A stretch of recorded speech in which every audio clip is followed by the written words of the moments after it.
Livre de la Genèse, chapitre 33.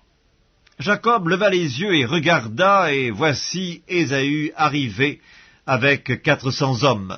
Il répartit les enfants entre Léa, Rachel et les 2 servantes.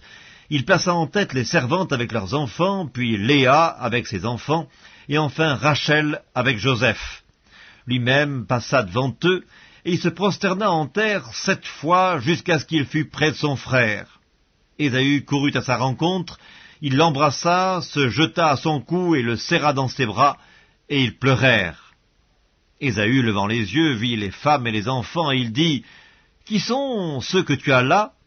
Et Jacob répondit, « Ce sont les enfants que Dieu a accordés à ton serviteur. » Les servantes s'approchèrent, elles et leurs enfants, et se prosternèrent. Léa et ses enfants s'approchèrent aussi, et se prosternèrent. Ensuite Joseph et Rachel s'approchèrent, et se prosternèrent. Ésaü dit, « À quoi destines-tu tout ce camp que j'ai rencontré ?»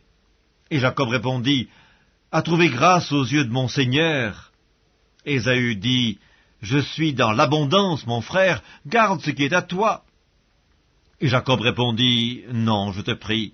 Si j'ai trouvé grâce à tes yeux, accepte de ma main mon présent, car c'est pour cela que j'ai regardé ta face, comme on regarde la face de Dieu, et tu m'as accueilli favorablement. Accepte donc mon présent qui t'a été offert, puisque Dieu m'a comblé de grâce, et que je ne manque de rien. » Il insista auprès de lui, et Ésaü accepta.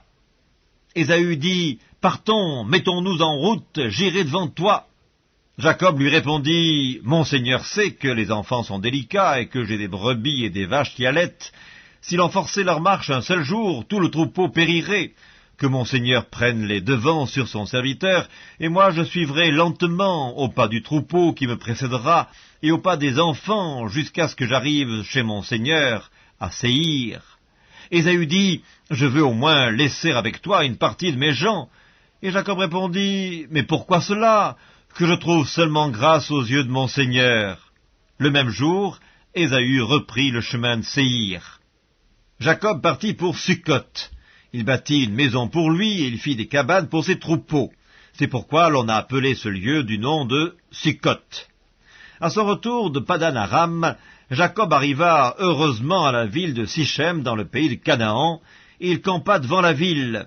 Il acheta la portion du champ où il avait dressé sa tente des fils de Hamor, père de Sichem, pour 100 kézitas.